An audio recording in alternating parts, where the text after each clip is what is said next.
The Galactic Council reeled at the ancient human dreadnoughts, once lost vessels that could smash civilizations into submission, looming within cavernous hangars under swirling dust.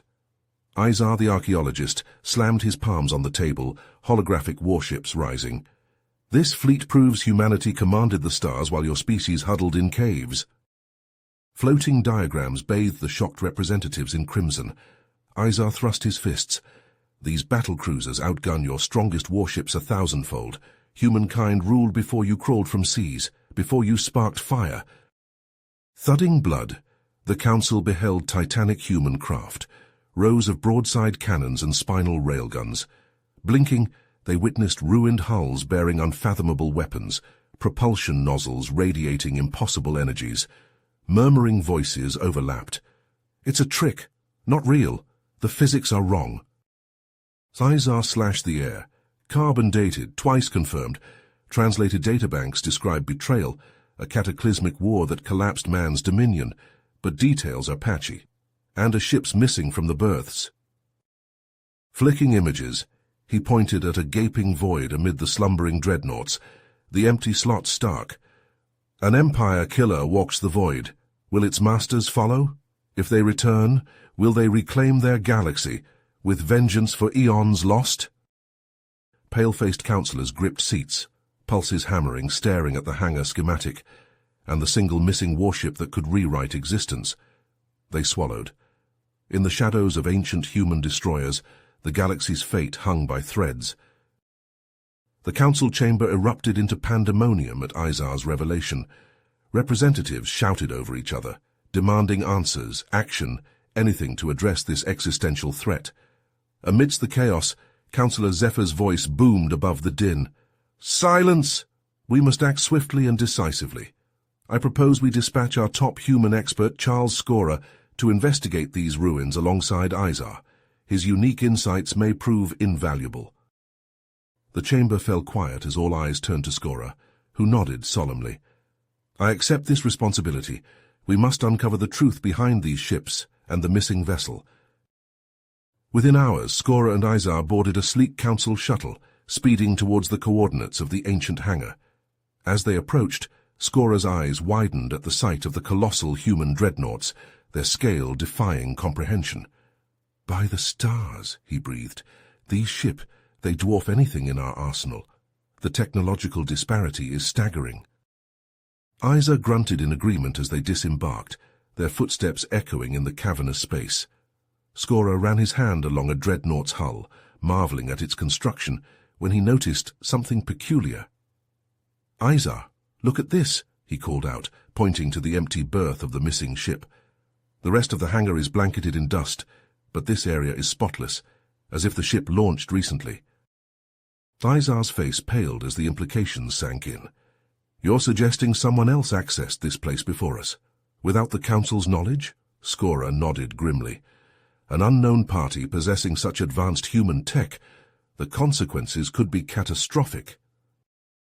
Determined to glean more information, the pair accessed the partially translated databank. As they pored over the fragmented records, a chilling picture emerged. Izar's voice shook as he read aloud. "The humans, they once coexisted peacefully with another race, the Virium.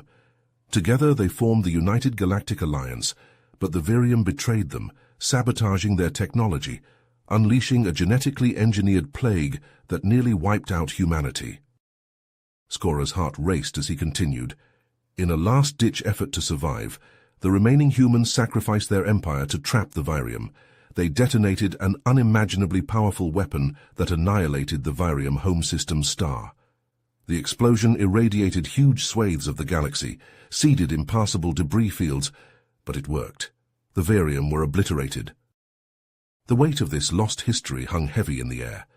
Scorer and Izar exchanged a haunted look, realizing the magnitude of what they had uncovered. But before they could process further, an alarm blared throughout the hangar. They raced outside, hearts in their throats, only to see a Virium ship descending from orbit, a perfect match for the missing human vessel. "No," Izar whispered, his voice trembling with dread. "The betrayers, they've returned." Scorer and Izar watched as the Virium ship landed near the ancient hangar.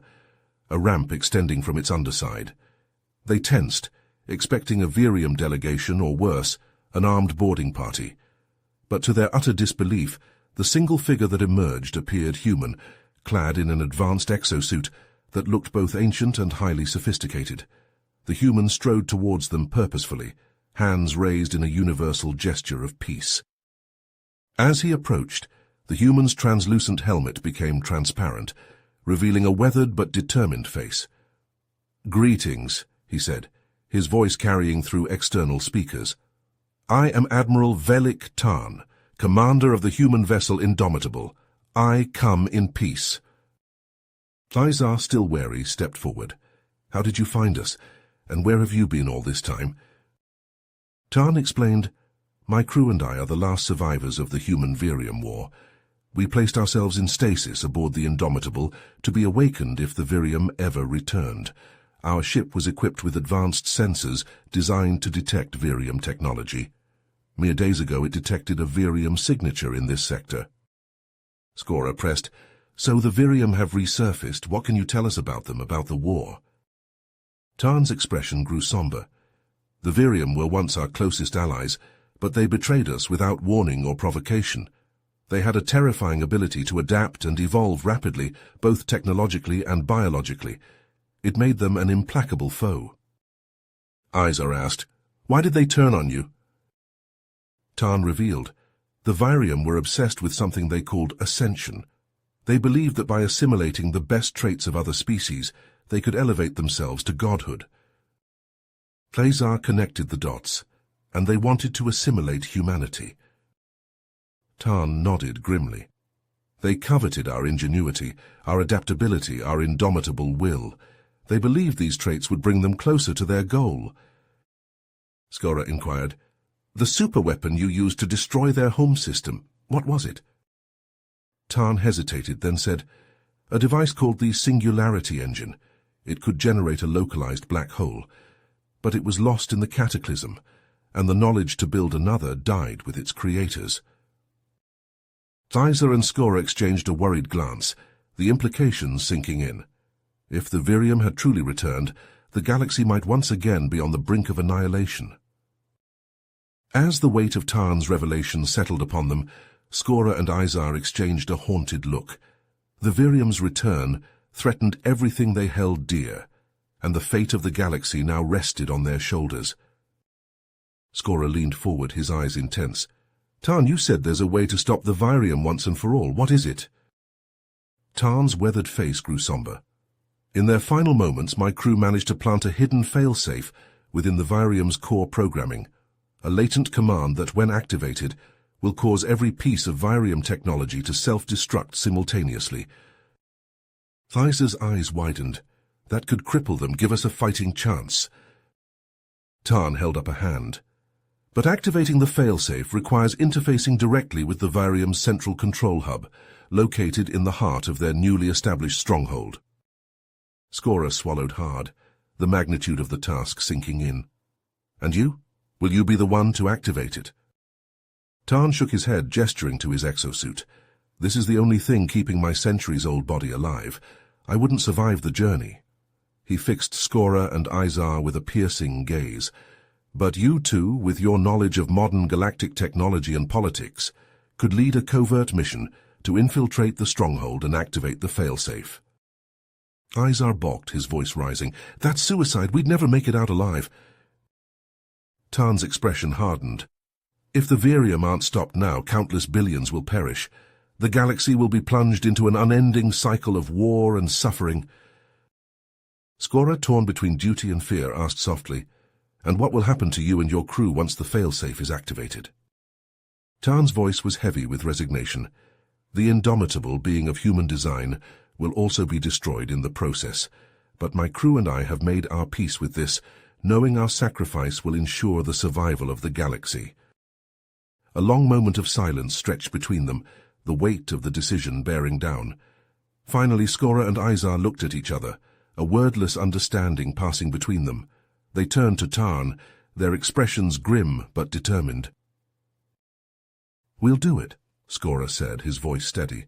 "We'll undertake the mission."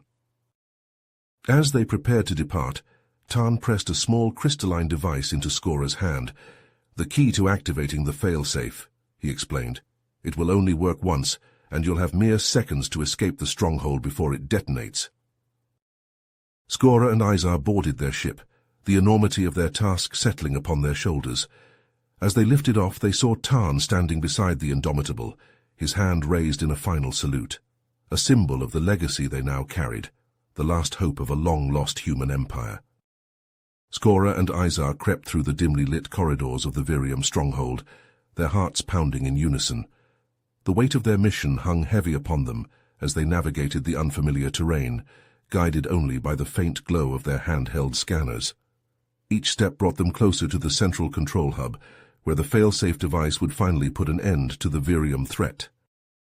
As they approached the massive doors of the control room, Skora hesitated, his hand hovering over the access panel.